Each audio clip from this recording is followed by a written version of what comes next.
العلم هو النور الهادي والمفتاح لكل الخير من يريد الله به خيرا.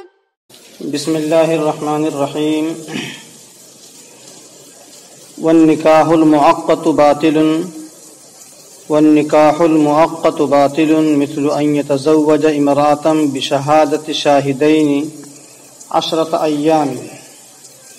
وقال زفر رحمه الله تعالى هو صحيح لازم لأن النكاح لا يبطل بالشروط الفاسدة ولنا أنه أتى بمعنى المتعة والعبرة في العقود للمعاني ولا فرق بين ما إذا طالت مدة التاقيت أو قصرت لأن التاقيت هو المعين لجهة المتعة وقد وجد. عزیز طلبہ، پیچھے نکاح متعہ کو بیان کیا تھا، یہاں سے صاحب ہدایہ نکاح مؤقت کو بیان کرتے ہیں۔ پیچھے بتایا تھا کہ نکاح متعہ باطل ہے، اسی طریقے سے نکاح مؤقت بھی باطل ہے۔ عبارت کا پہلے ترجمہ دیکھیں۔ اور نکاح مؤقت باطل ہے، جیسے ایک عورت کی شادی ہو، 2 گواہوں کی موجودگی میں 10 دن کے لیے ایک مرد ایک عورت سے شادی کرے، 2 گواہوں کی موجودگی میں 10 دن کے لیے، یہ نکاح موقت کہلاتا ہے۔ یہ نکاح باطل ہے جمہور علماء کے نزدیک۔ امام ظفر رحمۃ اللہ علیہ فرماتے ہیں وہ صحیح لازم، یہ نکاح صحیح بھی ہے اور لازم بھی ہو جائے گا، اس لیے کہ نکاح شروط فاسدہ سے باطل نہیں ہوتا ہے، اور یہاں شرط نکاح میں شرط فاسد تھی 10 دن کی، وہ خود بخود باطل ہو جائے گی، نکاح موقت نکاح مؤبد ہو جائے گا۔ ولنا، ہماری دلیل یہ ہے کہ اس نے متعہ کے معنی کا استعمال کیا ہے، متعہ کے معنی کا استعمال کیا ہے، اور اعتبار عقود میں للمعانی، معانی کا ہوتا ہے، الفاظ کا نہیں۔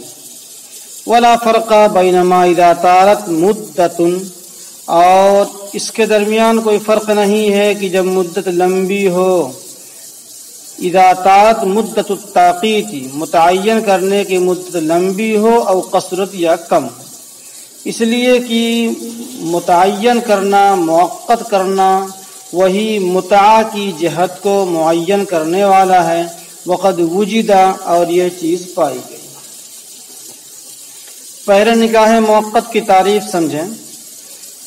ایک آدمی نے ایک عورت سے شادی کیا، 2 گواہوں کی موجودگی میں 10 دن تک کے لیے یا 20 دن کے لیے یا 2 سال کے لیے یا 1 سال کی مدت متعین کر دی۔ عورت سے شادی کیا، 2 گواہوں کی موجودگی میں مدت معینہ تک کے لیے، اس کو کہا جاتا ہے نکاح مؤقت۔ یہ نکاح بھی جمہور علماء کے نزدیک باطل ہے۔ نکاح متعہ اور نکاح مؤقت میں 2 فرق ہیں۔ پہلا فرق یہ ہے کہ نکاح مؤقت میں لفظ تزویج کا استعمال ہے، اور متعہ میں تمتع کا لفظ استعمال ہے۔ دوسرا فرق یہ ہے کہ نکاح مؤقت میں 2 گواہوں کی موجودگی ہوتی ہے، اور نکاح متعہ میں گواہوں کی موجودگی نہیں ہوتی ہے۔ اب یہ نکاح موقت کو صاحب ہدایہ نے کہا یہ باطل ہے۔ امام ظفر رحمۃ اللہ علیہ فرماتے ہیں کہ یہ نکاح صحیح بھی ہو جائے گا، لازم ہو جائے گا۔ ان کی دلیل لأن النکاح، یہاں سے امام ظفر رحمۃ اللہ علیہ کی دلیل ہے کہ نکاح کے اندر اگر کوئی شرط فاسد لگی ہے تو شروط فاسدہ نکاح کے اندر خود بخود ختم ہو جاتے ہیں اور نکاح اپنے محل پر باقی رہتا ہے۔ یہاں 10 دن کی جو قید ہے، کبھی بھی نکاح متعین نہیں بلکہ زندگی بھر کے لیے ہوتا ہے. یہاں 10 دن کی، 1 سال 2 سال کی جو قید ہے، یہ قید شرط فاسد ہے. یہ نکاح ہو جائے گا خود بخود، شروط شرطیں باطل ہو جائیں گی. امام ابو حنیفہ رحمۃ اللہ علیہ کا دعویٰ یہ ہے کہ نکاح موقت باطل ہے. دلیل، اس شخص نے جو نکاح کیا ہے اس نے ایسا لفظ استعمال کیا ہے جو لفظ متعہ کا معنی دیتا ہے. متعہ میں بھی شکل یہی ہے، 10 دن تک فائدہ اٹھاؤں گا اتنے پیسے کے بدلے میں.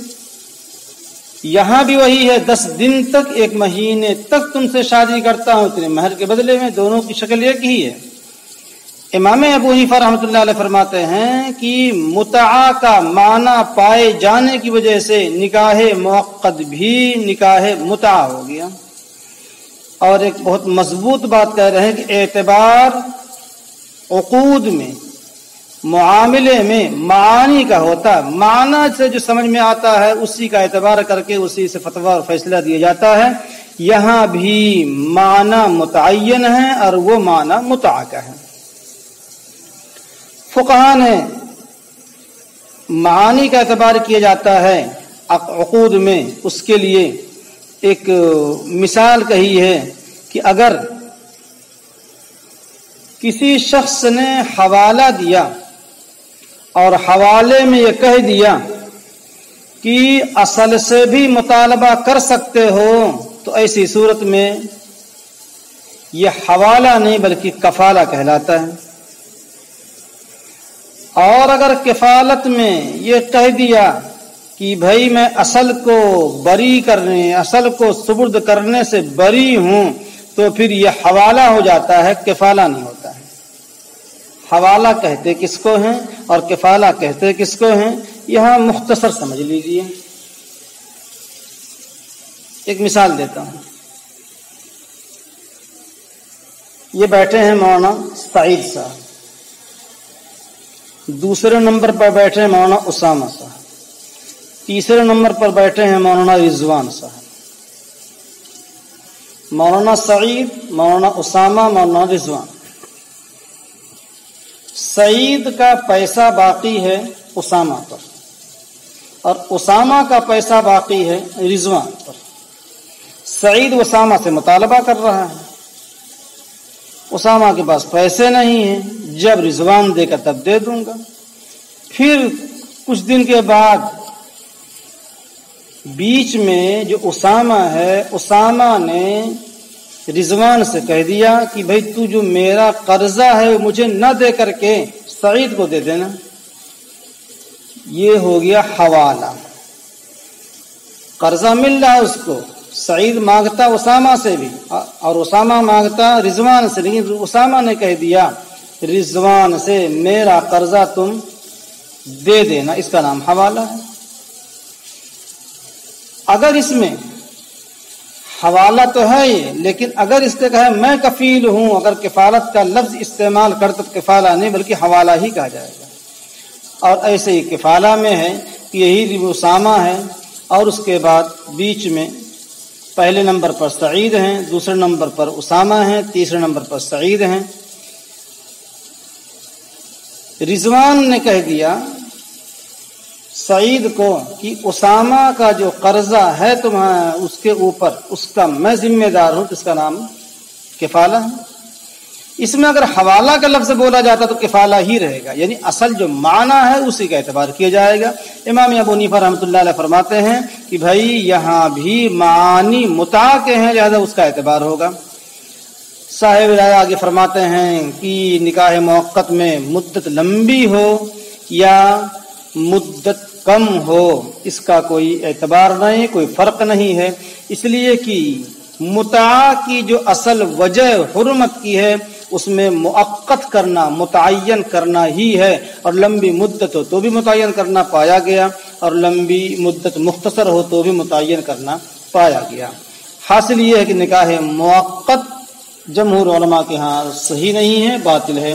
امام ظفر رحمۃ اللہ علیہ فرماتے ہیں کہ نکاح متعہ صحیح ہے، اس میں شرط فاسد ہے، وہ شرط فاسد خود بخود ختم ہو جائے گی۔ ہم نے کہا کہ نہیں بھائی، اس میں جی متعہ کی سمت اور متعہ کا معنی پایا جا رہا ہے، لہذا اس کو بھی متعہ کہا جائے گا۔ اگلا مسئلہ، من تزوج امرأتین فی عقدۃ واحدۃ واحداہما لا یحل له نکاحها صح نکاح التي حل نکاحها وبطل نکاح الاخرى لأن المبطل في إحداهما بخلاف ما إذا جمع بين حر وعبد في البيع لأنه يبطل بالشروط الفاسدة وقبول العقد في الحر شرط ثم جميع المسمى للتي حل نكاحها عند أبي حنيفة وعندهما يقسم على مهر مثليهما وهي مسألة المتن۔ غور سے دیکھیں گے دوسرا مسئلہ، پہلے عبارت دیکھیے۔ جس نے دو عورتوں سے شادی کیا ایک ہی عقد میں، جس نے دو عورتوں سے شادی کیا ایک ہی عقد میں، اور ان دونوں میں سے اس کے لیے ایک سے نکاح حلال نہیں ہے، تو صح نکاح التی، صحیح ہو جائے گا اس عورت کا نکاح جس سے نکاح کرنا حلال ہے، اور دوسری کا نکاح باطل ہو جائے گا۔ لأن المبطل فی احداہم، اس لیے کہ ان دونوں میں سے ایک باطل کرنے والی ہے، برخلاف جبکہ جمع کرے بیع کے اندر غلام کو اور آزاد کو،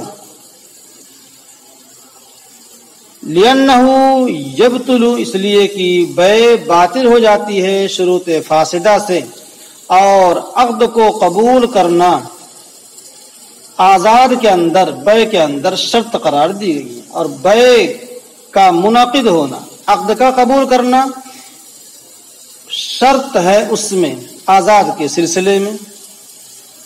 صورت مسئلہ ہے دو باتیں، ایک مرد نے، ایک آدمی نے ایک ہی عقد کے اندر دو عورتوں سے شادی کیا، ان دونوں میں سے ایک محرمات ابدیہ ہے یا اس کے لیے اس وقت حلال نہیں ہے، وہ کسی کے منکوحہ ہے یا کسی کی عدت میں ہے، تو دو عورتوں سے نکاح کیا، ان دونوں میں سے اس شخص کے لیے ایک سے نکاح صحیح تھا اور دوسرے سے نکاح باطل تھا، غلط تھا۔ صاحبہ کہتے ہیں کہ جس سے نکاح صحیح تھا اس کا نکاح صحیح ہو جائے گا، اور جس سے نکاح باطل تھا اس کا نکاح ہوا ہی نہیں، باطل ہونے کا سوال ہی، نکاح ہی نہیں ہوا، ایک ہی کا نکاح صحیح ہوا۔ فرماتے ہیں بطل نکاح الاخرى، دوسری کا نکاح باطل ہو جائے گا۔ کہیے تو وقت، لیکن وہ گولی لگی جس پر حلال تھا، جس سے نکاح حلال تھا اس پر لگ گئی۔ دلیل دیتے ہیں یہ کیوں ایک کا صحیح ایک کیوں باطل، اس لیے کہ ان دونوں میں سے ایک باطل کرنے والا، جس سے نکاح ہی شرعاً نہیں ہے تو وہی باطل ہو گئی، تو وہ باطل کر دے گی۔ نکاح کا گولی لگانا بھی چاہیں گے تو بھی گولی لگے گی نہیں، اور ایک سے جس سے نکاح صحیح تھا نکاح صحیح ہو جائے گا۔ ایک نظیر پیش کرتے ہیں کہ بیع کا معاملہ، نکاح کا معاملہ دونوں الگ الگ ہے۔ نکاح میں اگر ایک حرام ہے اور ایک حلال ہے، دونوں سے ایک ہی ساتھ نکاح کیا تو جس سے نکاح حلال ہے صحیح ہو جائے گا، جس سے نکاح حرام ہے وہ صحیح نہیں ہوگا۔ بیع کا مسئلہ ہے، ایک ہی عقد میں غلام اور آزاد کی بیع ہوئی، تو غلام اور آزاد کی جب بیع ہوئی ہے تو یہاں سرے سے بیع ہی منعقد نہیں ہوگی، اس لیے کہ بیع منعقد ہونے کے لیے ضروری ہے مشتری دونوں کے اندر بیع کو نافذ کرے، دونوں کو قبول کرے یا دونوں کو رد کر دے، بیع منعقد اسی وقت ہوگی۔ دونوں کو قبول کرے یا دونوں کو ختم کر دے، جب جا کر کے بیع منعقد ہوگی۔ اور یہاں ایسا نہیں ہے کہ ایک کے اندر بیع کو قبول کرے اور ایک کے اندر رد کر دے، ورنہ تفریق صفقہ ہوگا، اور تفریق صفقہ حرام۔ تو اب بے منعقد ہونے کے لیے ضروری ہے دونوں کو قبول کرنا، اور یہاں دونوں کو قبول کیا جا سکتا نہیں ہے، اس لیے کہ غلام مال ہی نہیں ہے، اور غلام مال ہے اور آزاد مال ہی نہیں ہے۔ جب آزاد مال ہی نہیں ہے اور غلام مال ہے تو ایک کے اندر بے اور شرع کے پائے جانے کی شکل موجود ہے اور دوسرے میں موجود نہیں ہے۔ تو اب جب بے مال ہی نہیں ہے اس کو مال بنا کے قبول کریں گے تو یہ شرط فاسد ہوگی، اور بے کے اندر دونوں کو قبول کرنا یا دونوں کو رد کرنا ضروری ہے۔ اس لیے صاحب ہدایہ فرماتے ہیں کہ بے کے مسئلے میں، نکاح کے مسئلے میں تو ایک سے نکاح صحیح ہو گیا تھا، لیکن بے کے مسئلے میں ایک سے بے صحیح ہو جائے دوسرے میں باطل ہو جائے، ایسا نہیں ہے، کیونکہ بے منعقد ہونے کے لیے ضروری ہے آزاد کو بھی قبول کرنا، اور آزاد کو قبول کر سکتا نہیں مشتری، لہذا یہ بے فاسد ہوگی، اس لیے کہ اس میں شرط فاسد لگی ہوئی ہے۔ نکاح کا مسئلہ نکاح ہو گیا لیکن بے نہیں منعقد ہوا، اب نکاح ہو گیا، شوہر نے جو مہر متعین کیا وہ کس کو دیا جائے گا؟ صاحب ہدایہ کہتے ہیں ثم جمیع المسمى للتی، پھر متعینہ مہر تمام کا تمام اس عورت کو ہوگا جس سے نکاح صحیح ہے۔ یہ مسلک ہے امام ابو حنیفہ رحمۃ اللہ علیہ کے نزدیک، اور امام صاحبین کے نزدیک مہر دونوں پر مہر مثل کے اعتبار سے تقسیم کیا جائے گا۔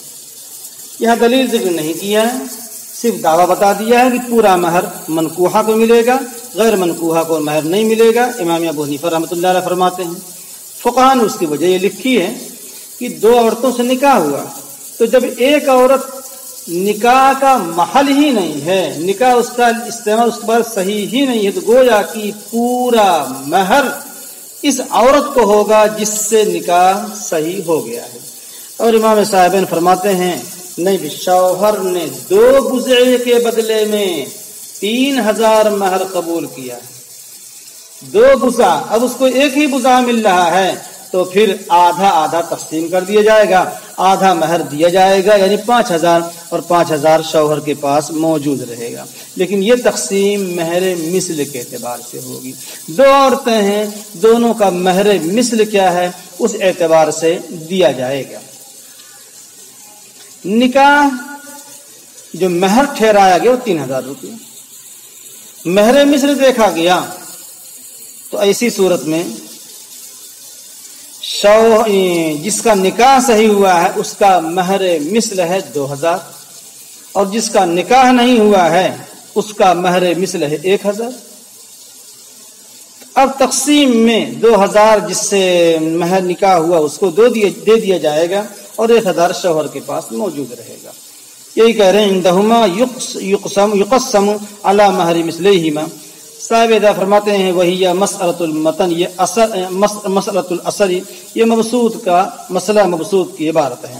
آگے دی ومن ادعت علیہ امرأۃ ان تزوجها، فرماتے ہیں کہ کسی عورت نے کسی مرد پر دعویٰ کیا، اور وہ شخص کی دعویٰ کیا اس پر ایک عورت نے انہ تزوجها، کہ اس نے اس سے شادی کیا ہے، واقامت بینۃ، اور عورت نے بینہ بھی قائم کر دیا، فجعلها القاضی امرأتہ، قاضی نے اس کو اس کی بیوی بنا دیا، ولم تزوجها، حقیقت یہ تھی کہ مرد نے عورت سے شادی نہیں کیا تھا، وسعها المقام معه، گنجائش ہوگی عورت کے لیے کہ اس کے پاس رہے، وان تدعه یجامعها، اور عورت کو چھوڑ دے کہ وہ اس سے جمع کرے۔ یہ مسلک ہے امام ابو حنیفہ رحمۃ اللہ علیہ کا، یہ عورت چھوڑ دے مرد کو کہ اس سے جمع کرے، یعنی مرد عورت سے جمع کر سکتا ہے۔ یہ مسلک ہے امام ابو حنیفہ رحمۃ اللہ علیہ کا، اور یہی مسلک ہے امام ابو یوسف رحمۃ اللہ علیہ کا بھی پہلا قول۔ وفی قولہ آخری وهو قول محمد، اور امام ابو یوسف رحمۃ اللہ علیہ کا دوسرا قول، اور یہی امام محمد رحمۃ اللہ علیہ کا قول ہے، لا یسعہ، کہ مرد کے لیے گنجائش نہیں ہے، ان یطأها، کہ عورت سے وطی کرے، اور یہی امام شافعی رحمۃ اللہ علیہ کا قول ہے، اس لیے کہ قاضی نے دلیل میں غلطی کی ہے، اس لیے کہ گواہ جھوٹے ہیں، فصارا، پس ہو گیا جیسا کہ جب ظاہر ہو گیا کہ انہم عبیدن کہ وہ سب کے گواہ غلام ہیں یا کافر ہیں۔ ولی ابی حنیفہ اور امام ابو حنیفہ رحمۃ اللہ علیہ کی دلیل ہے ان الشہود صدقۃ، گواہ تو سچے ہیں ان کے نزدیک، اور وہی حجت ہے، دلیل ہے لتعذر الوقوف علی حقیقت الصدق، حقیقت صدق پر واقف ہونے کے، متعذر ہونے کی وجہ سے، برخلاف کفر کے اور غلام کے، اس لیے کہ ان دونوں کو پر واقف ہونا آسان ہے۔ اور جب قضا کی بنیاد حجت پر رکھی گئی ہے اور ممکن ہے اس کا نافذ کرنا باطنی اعتبار سے بھی نکاح کو مقدم مان کر کے، تو نفذ قطعا، فرماتے ہیں نافذ کر دیا جائے گا، قطعا للمنازعاتی، جھگڑے کو ختم کرنے کے لیے، برخلاف املاک مرسلہ کے، اس لیے کہ اسباب میں تزاحم ہے، فلا امکان، بس اس کا امکان نہیں ہے، واللہ اعلم۔ یہاں صورت مسئلہ ہے، ایک عورت نے دعویٰ کر دیا کسی مرد کے اوپر، عورت کہتی ہے میں نے اس سے شادی کر لیا، اور اس پر بینہ بھی قائم کر دیا، 2 ثبوت 2 گواہ بھی لے آئے، قاضی کے پاس معاملہ گیا، مقدمہ گیا، قاضی نے بات سنا، اور سننے کے بعد قاضی نے اس عورت کو اس کی بیوی بنا دیا کہ جل بھائی تیرا نکاح ہو گیا، اب تو اس کی بیوی ہو گئی۔ حقیقت حال یہ ہے کہ مرد نے اس سے شادی نہیں کی۔ جب قاضی نے بیوی بنا دیا، فرماتے ہیں وسع، عورت کو گنجائش ہوگی المقام معہ، کہ شوہر کے پاس رہے، اور شوہر کو چھوڑ دے کہ اس سے جمع کرے، یعنی شوہر کو جمع کرنے کی قدرت بھی دے۔ یہ مسلک ہے امام ابو حنیفہ رحمۃ اللہ علیہ کا۔ امام ابو یوسف رحمۃ اللہ علیہ قول اول یہی ہے کہ عورت کے ساتھ مرد جمع کر سکتا ہے۔ امام ابو یوسف رحمۃ اللہ علیہ کا دوسرا قول اس سلسلے میں، اور امام محمد رحمۃ اللہ علیہ کا بھی یہی قول ہے کہ، اور یہی امام شافعی رحمۃ اللہ علیہ کی بھی قول ہے کہ شوہر کے لیے عورت سے وطی کرنے کی گنجائش نہیں ہوگی۔ کیوں؟ ولم یکن تزوجہا، پیچھے کہا شادی نہیں کیا تھا، یہاں کہہ رہے ہیں لأن القاضی اخطأ الحجۃ، قاضی نے حجت دلیل کی تحقیق کرنے میں غلطی کی ہے، اس لیے کہ گواہ جھوٹے ہیں۔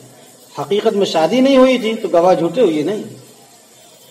تو صاحبین امام محمد رحمۃ اللہ علیہ، امام شافعی رحمۃ اللہ علیہ فرماتے ہیں، اور امام ابو یوسف رحمۃ اللہ علیہ کا دوسرا قول بھی یہی ہے کہ یہ ایسے ہو گیا جیسے نکاح کے بعد اگر پتہ چل جاتا کہ گواہ غلام ہیں تو وطی کی اجازت نہیں ہوتی، پتہ چل جاتا کہ گواہ کافر ہیں، وطی کی اجازت نہیں ہوتی۔ تو جیسے جب گواہ یہاں جھوٹے نکل گئے تو ایسی صورت میں وطی کرنے کی اجازت نہیں ہوگی۔ کہنا چاہ رہے ہیں کہ یہ ظاہری اعتبار سے تو حکم اور معاملہ نافذ ہوگا، باطنی اعتبار سے نافذ نہیں ہوگا۔ امام ابو حنیفہ رحمۃ اللہ علیہ فرماتے ہیں بھائی دیکھو، فیصلے کی پوری بنیاد ہوتی ہے کس پر؟ گواہوں پر، اور گواہ یہاں بالکل سچے ہیں، قاضی نے اپنی وسعت کے مطابق تحقیق کر کے فیصلہ کر دیا۔ عبارت دیکھیے، ان الشہود صدقۃ، سچے ہیں۔ امام ابو حنیفہ رحمۃ اللہ علیہ کے گواہ سچے ہیں، قاضی کے نزدیک امام صاحب فرماتے ہیں کہ قاضی کے نزدیک گواہ سچے ہیں، اور جب گواہ سچے ہیں تو فیصلے کی بنیاد اسی پر ہے، اور حقیقت صدق پر، جو آپ کا جھوٹے ہیں نا، حقیقت صدق پر قاضی کا واقف ہونا مشکل ہے۔ جب گواہ سچے ہیں اور حقیقت صدق پر واقف ہونا مشکل ہے تو ایسی صورت میں قاضی کا جو فیصلہ ہے وہ ظاہراً اور باطناً دونوں اعتبار سے نافذ کر دیا جائے۔ آپ نے جو بات کہی ہے کہ غلام نکلتے تو وطی کی اجازت نہیں ہوتی، گواہ اگر کافر نکلتے وطی کی اجازت نہیں ہوتی، فرماتے ہیں کفر اور غلامیت یہ ایسی چیز ہے کہ ان دونوں پر واقف ہونا تو بہت آسان ہے۔ اب بات سمجھیے، گواہ سچے ہیں، قاضی نے اپنی تحقیق کے مطابق گواہ کے مطابق تحقیق بھی کر لی ہے، بالکل سچے ہیں، اس پر واقف ہونا بہت ناممکن ہے، بہت جلدی اس پہ واقفیت نہیں ہو سکتی۔ جب فیصلے کی بنیاد دلیل پر تھی اور دلیل مل گئی ہے تو ایسی صورت میں اس معاملے کو ظاہری اور باطنی دونوں اعتبار سے نافذ کر دیا جائے گا، اور یہ کہا جائے گا کہ قاضی گویا کہ یوں کہے پہلے نکاح ہوا تھا، گویا کہ کہے قاضی کہ پہلے میں نے تمہارا نکاح نہ کیا، اور اس پر ان دونوں نے یہ دونوں گواہ ہیں، تو نکاح کو بتقدیم نکاح کو مقدم کر کے نفذا نکاح نافذ کر دیا جائے گا، کیوں؟ قطعا للمنازعات، جھگڑے کو ختم کرنے کے لیے۔ اور آگے ایک مسئلہ بتا رہے ہیں، بخلاف الاملاک المرسلۃ، املاک جو چیزیں ملکیت میں آتی ہیں ان کی دو قسم ہیں، ایک ہے املاک مرسلہ اور ایک ہے املاک مقیدہ۔ املاک مرسلہ میں قاضی کا فیصلہ نافذ صرف ظاہری اعتبار سے ہوتا ہے، اور املاک مقیدہ میں قاضی کا فیصلہ ظاہری اور باطنی دونوں اعتبار سے ہوتا ہے۔ امام ابو حنیفہ رحمۃ اللہ علیہ نے جو اپنا فتویٰ دیا ہے وہ املاک مقیدہ کا اعتبار کرتے ہیں۔ املاک مقیدہ کسے کہتے ہیں؟ کسی چیز پر مدعی نے دعویٰ کیا کہ یہ گلاس میرا ہے، تیرا کیسے ہوا؟ میں اس کو خرید کر کے لایا۔ مقید یعنی دعویٰ بھی کیا ملکیت کا اور سبب ملکیت بھی بیان کر دی، میں نے اس کو خریدا ہے، بل دکھا دیا، یہ املاک مقید ہے۔ املاک مرسلہ ملکیت کا تو دعویٰ ہو کسی چیز پر، لیکن کیسے ملا ہے اس کا دعویٰ نہیں کیا، خریدا یا ہدیے ملا یا کہیں سے اٹھا کے لایا یا چرا کے لایا یا کسی نے صدقہ دے دیا ہے۔ املاک مرسلہ میں سبب ملکیت ظاہر نہیں ہوتی ہے۔ تو جہاں املاک مقیدہ ہیں وہاں تو فیصلہ ظاہری باطنی دونوں اعتبار سے نافذ ہوتا ہے، اور املاک مرسلہ میں صرف ظاہری فیصلہ ہوگا، باطنی فیصلہ نہیں ہوگا۔ امام محمد رحمہ اللہ نے وغیرہ نے یہ املاک مرسلہ کا اعتبار کیا ہے، اور امام ابو حنیفہ رحمۃ اللہ علیہ نے املاک مقیدہ کا اعتبار کیا ہے۔ اسی لیے کہا بخلاف الاملاک المرسلۃ، برخلاف املاک مرسلہ کے، اس لیے کہ اسباب میں تزاحم ہوتا ہے، بہت سے اسباب ہو سکتے ہیں اس کے مالک ہونے کے، فلا امکانہ، تو وہاں فیصلے کو ظاہری اور باطنی دونوں اعتبار سے نافذ کرنا ناممکن ہے، برخلاف املاک مقیدہ کے کہ وہاں ظاہری اعتبار سے اور باطنی اعتبار دونوں سے فیصلہ نافذ کیا جا سکتا ہے۔ السلام عليكم، لا تنسوا الاعجاب بالفيديو والاشتراك في القناة تشجيعا لنا لنستمر بنشر المزيد إن شاء الله.